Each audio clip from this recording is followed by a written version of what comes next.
الشیطان الرجیم بسم اللہ الرحمن الرحیم توکلت علی الحی الذی لا یموت افوض امری الی اللہ ان اللہ بصیر بالعباد وما توفیقی الا باللہ بسم اللہ الرحمن الرحیم الدرس الثانی والعشرون القسم الثالث فی الحرف وقد مضى تعریفہ واقسامہ سبعۃ عشرہ۔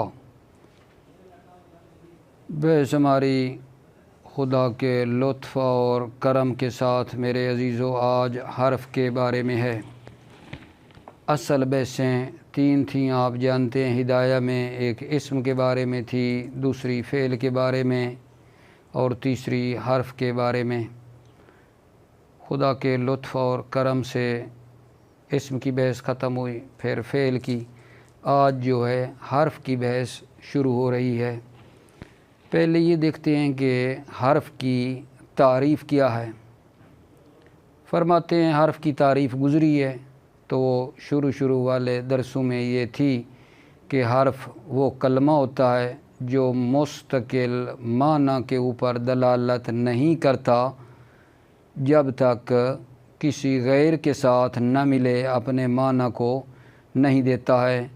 جیسے مثلاً من تھا تو من کا جو ہے نہیں معنی ہوتا تھا جب تک اس کے ساتھ کوئی دوسری چیز نہ ملائیں۔ مثلاً من ابتدا کے لیے آتا ہے تو کہتے تھے سرت من البصرۃ الی الکوفۃ، میں چلا بصرہ سے کوفہ تک، تو وہاں من نے جب بصرہ اور کوفہ لگایا تو من نے معنی دیا کہ من ابتدا کے لیے آ رہا ہے، ابتداء غایت، ابتداء مسافت کے لیے جو ہے من آ رہا ہے۔ ٹھیک ہے، اسی طرح باقی حروف بھی تھے کہ جو غیر کے ساتھ ملنے سے اپنے معنی کو نہ دیتے تھے، بذات خود جو ہے مستقل اپنے معنی کے اوپر دلالت نہیں کرتے تھے۔ یہ حرف کی تعریف تھی۔ حرف کی فرماتے ہیں کہ 17 حرف کی قسمیں ہیں، جن میں مثلاً بتائیں گے کہ دیکھو حروف جر، حروف مشبہ بالفعل، حروف عطف، حروف تنبیہ، حروف ندا، حروف ایجاب، حروف زیادہ، حروف تفسیر، حروف مصدر، حروف تحدید، حروف توقیع، حروف استفہام، حروف شرط، حروف رد و تاء التانیث و تنوین اور نون تاکید۔ یہ جو میں نے ابھی آپ کے سامنے پڑھے ہیں نا، یہ 17 بنتے ہیں۔ 17 گن لینا، 17 جو ہے نا حروف کی قسمیں ہیں۔ ٹھیک ہے، اب یہاں تفصیل نہیں دینی، کیونکہ جس طرح انہوں نے فہرست بیان کی ہے، ہم نے فہرست آپ کے سامنے پڑھی ہے۔ اس کے بعد ہر ایک کی آگے آنی ہے، کیونکہ تفصیل، تو لہٰذا جب تفصیل آئے گی تو اس میں یہ مطلب ہمارا ہر ایک کا پتہ چل جائے گا کہ یہ کون سے حروف ہیں۔ خلاصہ حرف کی تعریف کی، حرف کی تعریف کے بعد بتایا کہ حرف کی 17 قسمیں ہیں۔ ٹھیک ہے، ان 17 میں سے پہلے نا میرے عزیز بھائیوں ہے حروف جارہ ہے۔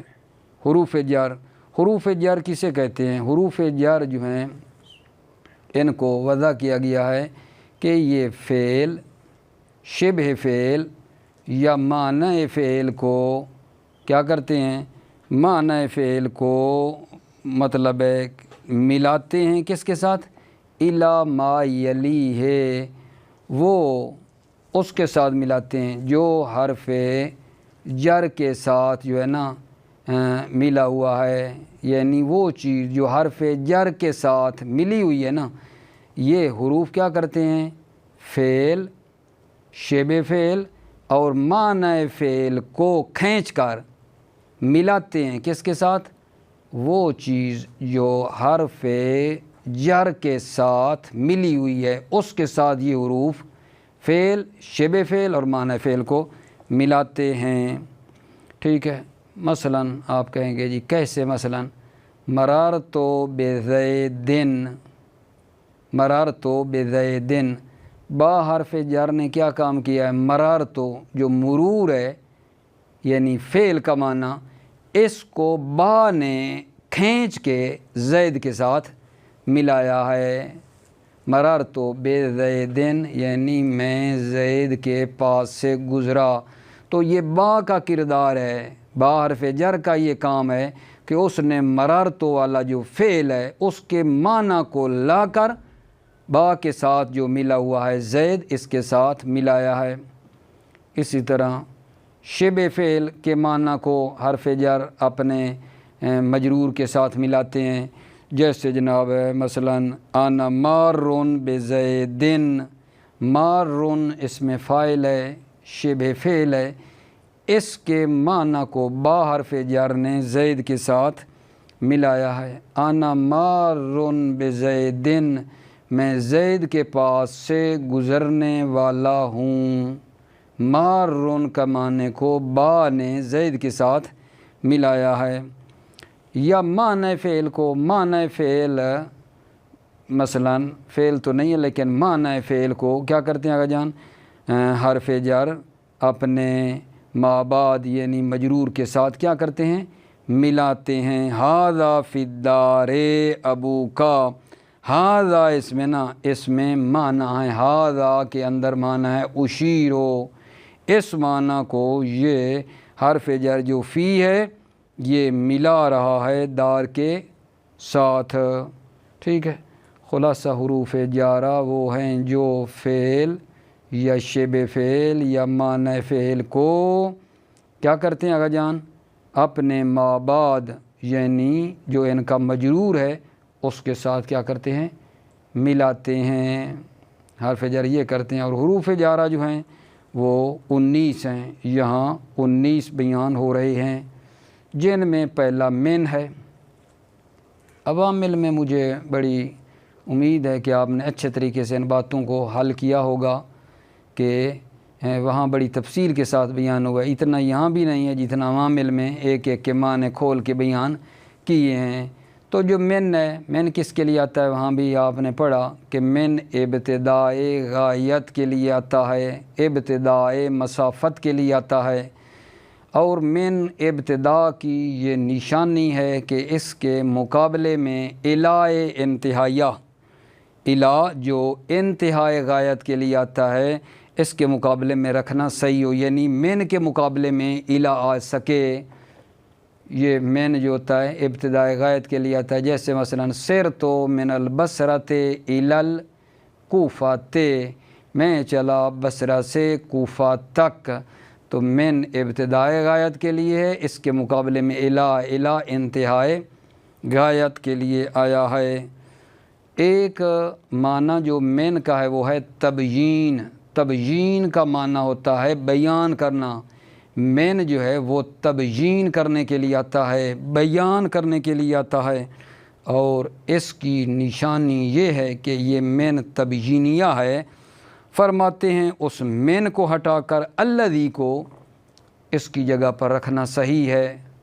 اگر آپ دیکھنا چاہیں کہ یہ من تبیین کے لیے آیا ہے تو آپ من کو ہٹا کر اس کی جگہ پر اگر الذی رکھ دیں، معنی میں خرابی نہ آئے، سمجھو یہ من تبیین کے لیے ہے، ٹھیک ہے۔ اچھا، ایک معنی جو من کا ہے وہ ہے تبعیض، بعد کے لیے آتا ہے۔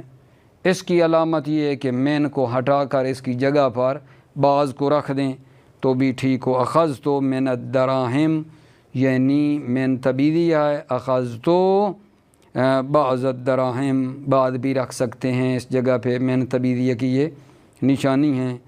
اور ایک یہ ہے کہ من جو ہے نا وہ زائدہ ہوتا ہے، من زائدہ ہوتا ہے۔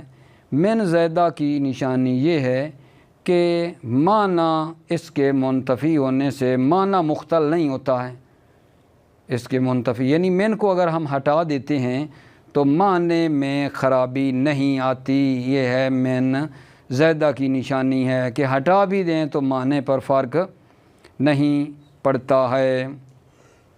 ایک یہاں نکتہ ہے اس پہ ذرا توجہ دینا۔ فرماتے ہیں من جو زائدہ ہوتا ہے، زائدہ کی ہم نے بات کی ہے، یہ کلام میں موجب میں من زائدہ نہیں ہوتا، بصریوں کا یہ کہنا ہے، ٹھیک ہے۔ کوفیوں بصریوں کا نام نہیں آیا لیکن کوفی کیونکہ مخالف ہے نا تو کوفیوں کے مقابلے میں بصری آ رہے ہیں، تو ہم بصریوں کی بات کر رہے ہیں کہ بصری کہتے ہیں کہ یہ جو مسئلہ میں نا مین زائدہ ہونا، مین کلام موجب میں مین زائدہ نہیں ہوتا، بلکہ کہتے ہیں مین اگر زائدہ ہونا تو کلام میں منفی ہونی چاہیے، پہلے نفی نہیں استفہام کلام میں ہو، کلام میں منفی ہو، ٹھیک ہے، اور مین کا جو مدخول ہے یعنی مین کا جو مجرور ہے جس پر مین زائدہ آ رہا ہے وہ بھی نکرہ ہونا چاہیے۔ دو شرطیں لگاتے ہیں بصری اس کے زائدہ ہونے کی کہ ایک تو کلام منفی ہونی چاہیے، دوسری یہ مین زائدہ کا جو مجرور ہے مدخول ہے وہ نا نکرہ ہونا چاہیے، ٹھیک ہے، یہ مطلب ہے بصریوں کا کہنا ہے۔ کوفی ان کے مقابلے میں کوفی کہتے ہیں نہیں آقا جان، ہم آپ کو دکھا سکتے ہیں، ٹھیک ہے، ہم آپ کو دکھا سکتے ہیں کہ مین کلام موجب میں زائدہ آیا ہے، قد کان من مطر، مین یہاں کہتے ہیں زائدہ ہے، کوفیوں کی یہ دلیل ہے۔ تو فرماتے ہیں یہ جو انہوں نے بات کی اس طرح کی دلیل دی ہے اس کی ہم تعویل کریں گے، اس کی تعویل کریں گے اور کہیں گے مین یہاں جو ہے نا زائدہ نہیں ہے، بلکہ مثلا کہیں گے مین تبعیضیہ ہے، بعد کے لیے، یعنی اس مثال میں قد کانا بعد مطر ہو سکتا ہے کہ کچھ بارش ہوئی، مین میں تبعیضیہ ہے، مین میں زائدہ نہیں ہے۔ اگر کوفیوں نے یہ دلیل دی تو ہم اس کی اور اس طرح کے مثل کی کیا کریں گے؟ تعویل کریں گے۔ توجہ فرما رہے ہیں؟ اس کے بعد حروف جارہ میں سے ایک الہ ہے۔ حروف جارہ 17 جو حروف تھے، حروف کی قسمیں، ان میں حروف جارہ ہم شروع کیے ہوئے ہیں نا، مطلب موضوع سے ادھر ادھر نہ ہونے پانا، ٹھیک ہے۔ دوسرا یا تیسرا جو بن رہا ہے وہ ہے الہ، حروف جارہ میں سے الہ کس کے لیے آتا ہے؟ انتہائے غایت کے لیے آتا ہے، انتہائے مسافت کے لیے آتا ہے الہ، ٹھیک ہے۔ اور ایک الہ کا معنی یہ ہے کہ الہ مع کے معنی میں آتا ہے لیکن نا قلیل ہے، الہ کا مع کے معنی میں آنا قلیل ہے، یعنی تھوڑا جو ہے مع کے معنی میں بھی آیا ہے، جیسا کہ جناب علی آپ جانتے ہیں یقیناً فاغسلوا وجوہکم وایدیکم الی المرافق، اپنے چہرے کو دھو لو اور ہاتھوں کو دھو لو، الی المرافق، الی بمعنی مع ہے، یعنی کونیوں سمیت، کونیوں سمیت۔ اچھا، یہاں سے نا ایک مطلب کا اشارہ ہمیں مل رہا ہے کہ کتاب ہدایہ کے آپ جانتے ہیں مصنف کے بارے میں نا اختلاف ہے کہ پتہ نہیں کس نے لکھی ہے۔ شروع میں نے بتایا تھا اختلافی لوگوں کے نام لیے تھے، بعض کہتے تھے دختر ابن حاجب ہے، بعض نے کہا ابی حیان اندلسی ہے، اور اسی طرح اور بھی لوگ تھے، ٹھیک ہے۔ مجھے جو سمجھ آ رہی ہے جو بھی ہے مصنف لیکن ہے وہ شیعہ، ٹھیک ہے۔ میں آج آپ کو یہ بتا دوں کتاب ہدایہ کا جو مصنف ہے وہ نا میں اس نقطے سے لے رہا ہوں کہ وہ ہے شیعہ۔ کیسے کہ ہم لوگ ہیں نا، شیعہ لوگ ہیں، امامیہ ہیں جو الہ کا معنی مع لیتے ہیں، ٹھیک ہے۔ یہ مع کا معنی جو لے رہا ہے نا، اس سے میں نے ایک اشارہ لے رہا ہوں کہ وہ بندہ بزرگوار کیا ہے؟ شیعہ ہے آقا جان، کتاب ہدایہ کا مصنف، اللہ بہتر جانتا ہے، میں اس سے یہ نقطہ سمجھا ہوں، ٹھیک ہے۔ مطلب بعدی وہ یہ ہے کہ حتیٰ ہے، حتیٰ حروف جارہ میں سے یہ نا الہ کی مثل ہے۔ کیا مطلب؟ یعنی یہ انتہائے غایت کے لیے آتا ہے، ٹھیک ہے۔ جیسے مثال ہم پڑھیں گے انشاءاللہ، اور دوسری معنی اس کا یہ ہے حتیٰ کا کہ یہ مع کے معنی میں آتا ہے لیکن یہ کثیر ہے۔ الہ بھی مع کے معنی میں آتا تھا لیکن وہ قلیل تھا، لیکن حتیٰ مع کے معنی میں آتا ہے لیکن کثیر ہے آقا جان، بہت زیادہ ہے۔ قدم الحاج حتی المشاۃ، حاجی آئے یعنی پیدل چلنے والوں کے ساتھ، حتی بمعنی مع ہے، مع المشاۃ، ٹھیک ہے۔ ایک اور نقطہ وہ یہ ہے کہ حتی نا ضمیر پر داخل نہیں ہوتا ہے، حتی اس میں ظاہر پر آتا ہے، حتیٰ ضمیر کے اوپر داخل نہیں ہوتا ہے۔ کسی نے جناب علی نا مخالفت کر کے کہا ہے کہ ہم آپ کو دکھا سکتے ہیں، حتیٰ جو ہے نا آیا ہے شاعر کے قول میں، مثلاً ادھر ہم پڑھیں گے حتیٰ کا ہے شاعر کے قول میں، حتیٰ کا۔ آپ ابھی کہہ رہے تھے کہ جناب علی حتیٰ ضمیر پہ نہیں آتا، ہم نے آپ کو دکھا دیا، جواب دو۔ تو عرض خدمت کریں گے کہ فشاذن، یہ حتیٰ کا ضمیر کے اوپر آنا شاذ ہے۔ مطلب بعدی جو حروف جارہ میں سے ہے وہ فی ہے۔ عوامل میں بھی آپ نے جاننا کہ فی کس کے لیے آتا تھا آغا جان؟ ظرفیت کے لیے آتا ہے۔ ظرفیت کی دو قسمیں ہوتی ہیں، ظرفیت حقیقی، ظرفیت مجازی۔ حقیقی زید فی الدار، زید گھر میں ہے، واقعاً حقیقتاً وہ موجود ہے۔ الماء فی الکوز، پانی کوزے میں ہے، یہ بھی نہ اشتباہ نہ کرنا، یہ بھی حقیقی کی ہے، پانی کوزے میں، حقیقتاً پانی کوزے میں ہے۔ دونوں مثالیں حقیقی کی دی ہیں، تو وہ جو مجازی کی ہے وہ مثال یہاں نہیں ہے۔ میں آپ کی خدمت میں عرض کر دیتا ہوں، وہ یہ النجات فی الصدق، یہ ظرفیت مجازی کی مثال ہے، آپ بھی بے شک بنا لیں، النجات فی الصدق، ٹھیک ہے، نجات سچائی میں ہے۔ اور فی کس معنی میں؟ الا کے معنی میں بھی فی آیا ہے، فی الا کے معنی میں آیا ہے۔ اور دیکھ لینا بطور کلیل ہے، لَأُصَلِّبَنَّكُمْ فِي جُذُوعِ النَّخْلِ، یہاں اللہ تعالیٰ نے وہ فرعون کے قول کو نقل کیا ہے جو اس نے کہا تھا لَأُصَلِّبَنَّكُمْ فِي جُذُوعِ النَّخْلِ، یعنی عَلَى جُذُوعِ النَّخْلِ۔ اس کے بعد میرے عزیز بھائیوں با کے نا چند معنی ہیں، میرا خیال ہے کہ میں ان عبارتوں کا یہاں تک ترجمہ کراتا ہوں، پھر حروف جارہ میں سے با ہے اس کے بارے میں عرض کرتا ہوں، بے زیادہ آپ کی خدمت میں طولانی نہ کر دوں پہلے، ٹھیک ہے، توجہ فرماؤ۔ بسم اللہ الرحمن الرحیم۔ الدرس الثانی والعشرون، 22واں سبق، القسم الثالث فی الحرف، تیسری قسم حرف کے بارے میں ہے۔ وقد مضی تعریفہ، حرف کی تعریف گزری۔ و اقسامہ سبعۃ عشرہ، اقسامہ، حرف کی اقسام 17 ہیں۔ آپ ایک ایک کر کے بے شک نمبر بناتے ہیں نا، میں نہ سارے پڑھتا جاتا ہوں۔ حروف الجر والحروف المشبۃ بالفعل، حروف مشبہ بالفعل، و حروف العطف یعنی حروف عطف، و حروف التنبیہ، حروف تنبیہ، و حروف النداء، حروف نداء، و حروف الایجاب، حروف ایجاب، یہ چھٹا بنے گا جا کے، و حروف الزیادت، حروف زیادہ یہ 7 ہیں اگر جان، و حروف التفسیر یہ 8 ہیں، و حروف المصدر 9 بنتے ہیں، و حروف التحدید، پریشان نہ ہونا، ان کا معنی بعد میں بتانا ہے، تحدید کیا ہے، ٹھیک ہے، حروف مصدریہ کیا ہیں، تفصیل آنی ہے۔ حروف التحدید، و حروف التوقیع 11، و حروف الاستفہام 12، و حروف الشرط 13، و حروف الردع 17، و تاء التانیث 15، و التنوین 16، و نون التاکید 17۔ یہ 17 قسمیں ہیں حرف کی۔ فصل، حروف الجر، حروف الجر یہ کیا آگا جان؟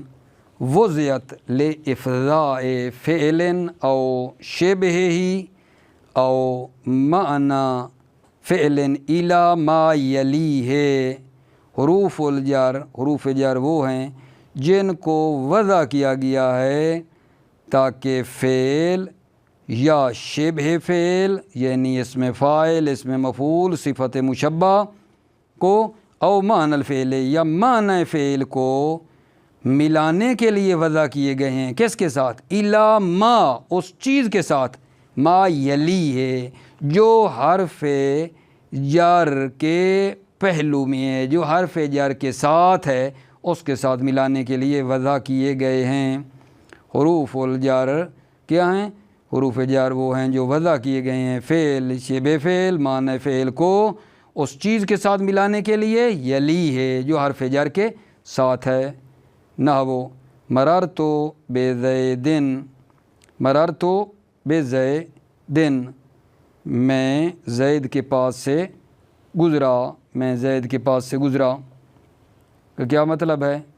یعنی یہ جو مرور ہے اس کو با نے زید کے ساتھ ملایا ہے، مررت بزیدن، میں زید کے پاس سے گزرا، وانا مار بزیدن، یہ کس کی مثال ہے جان؟ شبہ فعل کی، مارون اس میں فاعل ہے، میں زید کے پاس سے گزرنے والا ہوں، با نے مارون گزرنے والے معنی کو زید کے ساتھ ملایا ہے، وہذا فی الدار ابو کا، ہذا فی الدار ابو کا میں ہذا معنی فعل ہے اور فی نے معنی فعل جو معنی اشیرو ہے اس کو دار کے ساتھ ملایا ہے، کر رہا ہے معنی اے الذی اشیر الیہ فیہا، یعنی الذی وہ اشیر الیہ جس کی طرح میں اشارہ کر رہا ہوں، فیہا گھر میں، گھر میں، وہی تسعۃ عشر حرفاً، وہی یعنی حروف جر 19 حرف ہیں، وہی تسعۃ عشر حرفاً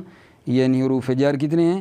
19 ہیں، من وہی الابتداء الغایت، من جو ہے ابتداء غایت کے لیے آتا ہے، وعلامتہ ان یسع فی مقابلتہ الی، علامتہ من ابتداء غایت کی علامت یہ ہے ان یسع فی مقابلتہ الی، کہ اس کے مقابلے میں الی کا رکھنا صحیح ہو، اس کے مقابلے میں الی صحیح ہو، لانتہاء الغایت، الی جو انتہاء غایت کے لیے ہے، نحو سرت من البصرۃ الی الکوفۃ، ٹھیک ہے، من کے مقابلے میں الی لائے ہیں نا، سرت من البصرۃ الی الکوفۃ، میں چلا بصرہ سے کوفہ تک، وللتبیین، من کس کے لیے آتا ہے جان؟ دوسرا معنی تبیین یعنی بیان کرنے کے لیے آتا ہے، وعلامتہ ان یسع وضع الذی مکانہ، اور اس کی علامت یہ ہے کہ الذی کو مکانہ، اس من تبیینیہ کی جگہ پر الذی کو رکھنا صحیح ہو، وعلامتہ ان یسع وضع الذی مکانہ، اور علامت ہو اس من تبیینیہ کی علامت یہ ہے کہ اس کی جگہ پر الذی کا رکھنا صحیح ہو، کا قول ہی تعالیٰ، جیسے اللہ تعالیٰ کا قول ہے، فاجتنبوا الرجس من الاوثان، تم پلیدی اور رجس سے بچو، کس کی؟ رجس تو بہت سی قسمیں رجس کی، من بیان کر رہا ہے، من الاوثان، بتوں کے رجس سے بچو، اے الرجس الذی هو الاوثان، یعنی وہ رجس جو بتوں کی ہے، وللتبعید، اور من کس کے لیے آتا ہے؟ تبعید کے لیے آتا ہے، بعد کے لیے، وعلامتہ ان یسع وضع البعض مکانہ، وعلامتہ اس من تبعیدیہ کی علامت یہ ہے ان یسع وضع البعض، بعد کا رکھنا صحیح ہو، مکانہ اس من کی جگہ پر بعد کا رکھنا صحیح ہو، نحو اخذت من الدراہم، من کی جگہ پہ بعد رکھ سکتے ہیں، میں نے کچھ درہم اخذ کیے، وزائدۃ ایک من ہوتا ہے زیادہ، وعلامتہ ان لا یختل المعنی بانتفاعہ، وعلامتہ اس من زیادہ کی علامت یہ ہے کہ معنی مختل نہ ہو، خراب نہ ہو، بانتفاعہ اس من کے منتفی ہونے سے، اس من زیادہ کے منتفی ہونے سے معنی مختل نہ ہو، ٹھیک ہے، نہ ہو ما جانی من احدن، کوئی بھی میرے پاس نہیں آیا، من ہٹا دیں تو پھر بھی وہی معنی ہے۔ یہاں ایک بات اچانک ذہن میں آ رہی ہے کہ زائدتن ہے نا، آگے وعلامتہ، اور اس من زائدہ کی علامت تو زائدتن تو وہ مؤنث ہے، علامتہ کی ضمیر تو مذکر جا رہی ہے، تو کیا کریں گے یہاں؟ آپ کہیں گے یہاں مراد زائدہ سے لفظ ہے، لفظ تعویل کریں گے نا کہ یہ لفظ مثلا جو ہے اس کی بات ہو رہی ہے، من لفظ جو ہے، ٹھیک ہے، ہاں، وعلامتہ ان لا یختل معنی بانتفاع، اس کی علامت یہ ہے کہ معنی خراب نہ ہو من کے منتفی ہونے سے، نحو ما جانی من احد، کوئی بھی میرے پاس نہیں آیا، ولا تزادوا فی الکلام الموجب، ولا تزادوا من زیادہ نہیں ہوتا کلام موجب میں، خلافاً للکوفیین، کوفیوں کے خلاف، کوفی کیا کہتے ہیں؟ من زیادہ ہوتا ہے کلام میں موجب میں ہو جاتا ہے، کوفی کہتے ہیں۔ وَأَمَّا قَوْلُهُمْ قَدْ كَانَ مِن مَطَرٍ وَشِبْهُهُ مُتَعَوَّلٌ۔ اما قولہم قول کوفیین کہ قد کان من مطر، میں یہاں زیادہ ہے کلام موجب ہے، وشبہ قد کان من مطر، اس کی شبیہ جو ہے وہ کیا ہے؟ متعول، قابل تعویل ہے۔ عزیزو قول کوفیین قد کان من مطر وشبہ قد کان متعول، قابل تعویل ہے، ٹھیک ہے، یعنی تعویل ہوگی اس کی۔ وَإِلَىٰ وَهِيَ لِانْتِهَاءِ الْغَایَةِ، الہ انتہاء غایت کے لیے، کما مرہ جیسے گزرا۔ وَبِمَعْنَى مَعَ، الہ مع کے معنی میں بھی آتا ہے قلیلاً، کا قول ہی تعالیٰ، اللہ تعالیٰ کا قول ہے فَاغْسِلُوا وُجُوهَكُمْ وَأَيْدِيَكُمْ إِلَى الْمَرَافِقِ، اے مع المرافق، تم اپنے چہرے کو دھو لو اور ہاتھی کو دھو لو، إِلَى الْمَرَافِقِ یعنی مع المرافق، کونیوں سمیت۔ وَحَتَّى وَهِيَ مِثْلُ الہ، حتیٰ مثل الہ ہے، ناو نِمْتُ الْبَارِحَةَ حَتَّى الصَّبَاحِ، میں گزشتہ رات سویا حتیٰ کہ صبح تک۔ وَبِمَعْنَى مَعَ کثیراً، یہ حتیٰ مع کے معنی میں آتا ہے بہت زیادہ، نحو قدم الحاج حتیٰ المشاة، یعنی حتیٰ بمعنی مع المشاة ہے، مشاة جمع ماشی کی، حاجی آئے پیدل چلنے والوں کے ساتھ۔ ولا تدخلوا علی غیر ظاہر، حتیٰ غیر ظاہر پر داخل نہیں ہوتا، غیر ظاہر سے مراد کیا ہے؟ ضمیر، حتیٰ ضمیر کے اوپر داخل نہیں ہوتا ہے۔ فلا یقال حتیٰ ہو، نہیں کہا جائے گا حتیٰ ہو، خلافاً للمبرد، مبرد نحوی کے خلاف ہے، مبرد نحوی کہتا ہے کہ نہیں، حتیٰ ضمیر پر بھی داخل ہو جاتا ہے۔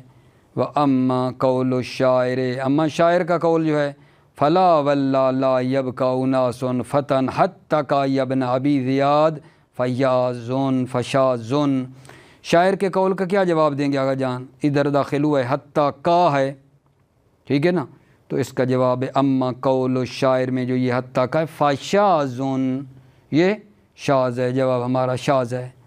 فلا واللہ لا یبقى اناس فتن، ٹھیک ہے، نہیں، اللہ کی قسم، لا یبقى اناس فتن، لوگ جوان باقی نہیں رہیں گے، حتیٰ کہ آپ بھی ابن ابی زیاد، اے ابن ابی زیاد، حتیٰ آپ بھی باقی نہیں رہیں گے۔